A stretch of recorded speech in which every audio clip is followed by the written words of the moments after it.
올라가는 공을 보고 준비를 하면 뒷사람은 공을 따라갔을 거고 앞사람이 서 있는 위치, 앞사람이 위치에 따라서 준비를 하고 있다가 내가 스윙을 해줄 건지 아니면 툭툭 끊어서 앞에 놔줄 건지만.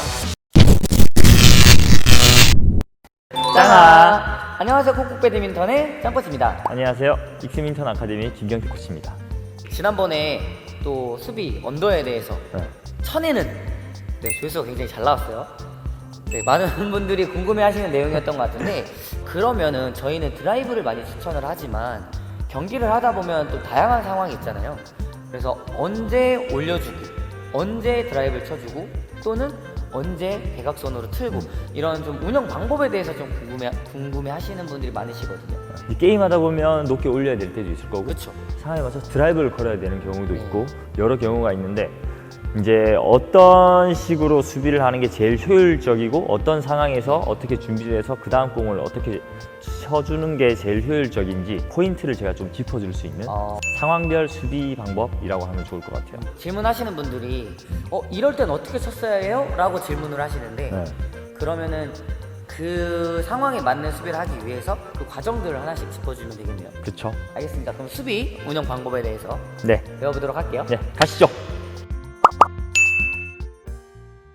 자, 일단 게임을 하다 보면 내가 공을 올린 쪽, 예를 들어 공이 약간 대각선으로 갔다, 파트너 쪽으로 올라갔을 때는 준비 위치가 파트너 쪽으로 당겨주겠죠. 내가 공을 올린 위치를 보면서 준비를 해줄 거고, 파트너가 공을 대각으로 쳐서 내가 있는 쪽 구석으로 공이 왔을 때는 다시 이 공을 내 정면에 놔둔다고 생각을 하고 사이드까지 붙어줄 거예요. 이거는 이제 기본이죠. 공을 따라가는 거. 예를 들어 이제 공이 그냥 가운데로 갔어요. 자, 내 정중앙에 올라간 공은 이렇게 준비를 하죠. 정중앙에 두고 내 이 상대가 사이드로 이렇게 공격을 했어요. 이런 식으로 공격을 했을 경우에는 굳이 내가 이거를 이렇게 해서 대각을 꺾을 필요는 없어요. 상황을 생각해보면 저기 있는 상대방도 사이드로 때렸다는 거는 사이드로 때리고 그 다음 공을 이렇게 공격을 할 수 있게 사이드로 다시 오겠죠, 구석으로. 그러면 거기에 맞춰서 내가 그냥 힘없이 땅 받아주기만 하면 상대가 들어오면서 공격을 할 거예요. 그래서 이런 공 같은 경우는 강하게 치기보다는 그냥 툭 끊어서 커트식으로 그냥 너무 강하게 안 쳐줘도 돼요. 그냥 그때 이제 앞사람을 못 잡게 해야 되죠. 앞사람이 잡아도 돼요. 어차피 안 되니까. 이 커트 자체를 힘없이 가져가게 되면 앞사람이 와서 강한 볼을 때릴 수 있겠죠. 이제 드라이브는 아니지만 커트 자체를 툭! 라켓을 순간적으로 조금 잡아주면서 커트에 스피드를 주는 거예요. 임팩트를. 자, 그러면 그 후에 준비. 빵! 때리고 나도 붙었다가 그 다음에 다시 공격 전환을 할 수 있으면 공격 전환을 해주는 게 좋고, 드라이브가 조금 길게 간다고 해도 다음 준비까지 해주면 돼요. 꼭 강하게 오는 볼을 더 세게 쳐 올릴 필요는 없고, 내 몸에서 벗어난 공이니까 중심 잡아주면서 내가 치기 편한 코스로 쭉 갖다 대준다고 생각하면 돼요. 흔들리지 않게 중심만 잡아서 쭉 그냥 네트 흰선만 보고 라켓만 살짝 잡아주면 돼요. 힘을 빼고 잡으라는 게 아니고 공을 맞추는 순간에는 손가락에 힘을 꽉 잡아주면서 툭툭툭 약간 이렇게 잽을 친다는 느낌으로. 세게 드라이브를 받아칠 필요가 없네요. 강한 드라이브 치면 어차피 들어오는 사람이 또 더 강하게 받아칠 수 있으니까 뒤에서 달라드는 사람이 드라이브 치기에는 조금 애매한 높이로 공을 주면 돼요. 이제 여기 오른쪽으로 왔을 때 이런 경우는 스윙을 하기가 딱 봤을 때 이 공을 이렇게 들어서 직선으로 치는 스윙보다는 그대로 팔이 나가는 스윙이 볼 처리하기가 더 편하겠죠. 그래서 이런 경우는 굳이 한 번에 공격 전환을 한다기보다는 스윙이 나가는 대로 공이 오는 쪽으로 라켓이 나간다는 느낌만 하나, 둘, 그냥 앞으로 이 정도만 해도 공은 대각으로 가요. 상황에 맞춰서 빵!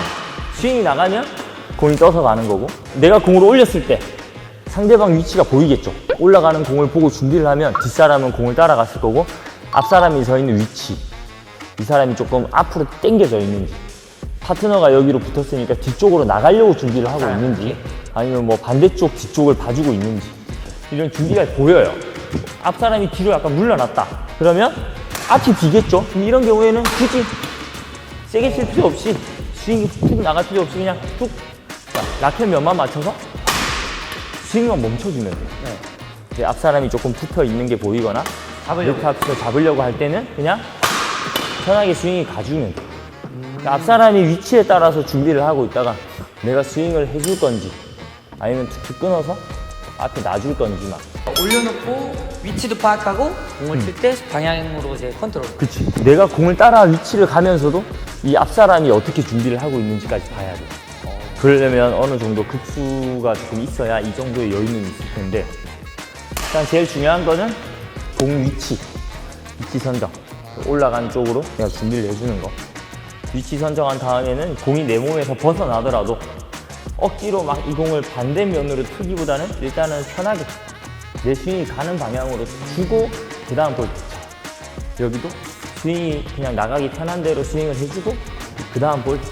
그 편한 스윙으로 만들 때 아까 대각선은 놓거나 올리는 게 이제 앞 사람 위치에 따라 달라졌잖아요. 네. 직선은 올리거나 드라이브 상관없이 그냥 해도 되는 건가요? 사이드로 왔을 때. 사이드로 왔을 때 내가 자세가 정말 많이 무너지면 저 올리는 것보다는 안전하게 건드려 놓고 뜨지 않게 건드려 놓고 다음 볼을 빨리 준비하는 게 좋고, 대신에 자세가 내가 좀 만들어졌어. 사이드도 어느 정도 보고 있었는데 사이드로 이렇게 공이 올 때는 이런 상태에서는 한 번 더 쳐올려도 되고 놔줘도 되고. 근데 내가 이제 보내주고. 많이 못 따라왔을 때, 예를 들어 스매싱을 상대방이 가운데서 때려. 약간 이런 경우가 있을까. 가운데서 때릴 때 이렇게 볼 거 아니야. 이렇게 벗어날 거 아니야. 내가 뭐 가운데로 올라가는데 이렇게 와 있는 경우는 없으니까. 가운데로 올라갔을 때는 직선 위주로 보니까, 가운데로 올라갔을 때는 이렇게 가지고 이렇게 오는 게 훨씬 낫죠. 그리고 어차피 저도 움직여야 되니까. 우리도 공을 뜨지 않게 줬으니까 준비 자세는 굳이 수비가 아니고 바로 앞뒤로 뛸 수 있는 공격 준비. 내가 이제 정확한 좋은 자세였을 때 올리거나 드라이브 치거나는 이제 그때부터는 본인의 판단인가요? 그치. 이제 치고 나서 2구째부터는 이 공을 어떻게 뭐 드라이브 준비를 할 건지 아니면 한 번 더 수비를 해야 되는 동작이 올 수도 있고. 네. 내가 상대방이에요. 준비를 할 건데, 자, 이렇게 올라올 때는 당연히 수비 준비를 하고 있겠죠. 근데 상대방이 뻥! 때리고 내가 2구를 쳤을 때, 내가 상대방인데 상대방이 이렇게 공을 치려고 해. 그럼 어떻게 준비를 해야 돼요? 수비. 그쵸? 이렇게 상대가 이렇게 준비를 했는데 내가 드라이브 준비를 할 수는 없지. 근데 빵! 때리고 상대방이 이렇게 공을 잡으러 와. 그럼 이런 경우는 공격. 내가 수비를 할 필요가 없죠. 상대방이 벌써 네트는 밑으로 이렇게 낮춰서 들어올 때는 내가 빨리 공격 준비. 그러니까 내가 친 공을 상대가 어떻게 치러 오는지에 따라서 빨리 공격을 할 건지 수비를 할 건지 위치를 바꿔줘야 돼요. 그러면 제가 만약에 스매싱을 칠 거예요. 올리실 거예요? 드라이브 칠 거예요? 내가? 왜 가르쳐줘? 뭐 예를 들어 상대가 헤어핀을 놨어. 내가 이제 올렸으니까 이제 첫 공격을 할 거 아니에요. 네. 이 첫 공격을 할 때 어떤 볼을 칠 건지, 스매싱을 때리니까 쳐 올려줄 건지, 아니면 드라이브를 걸 건지, 커트를 놓을 건지,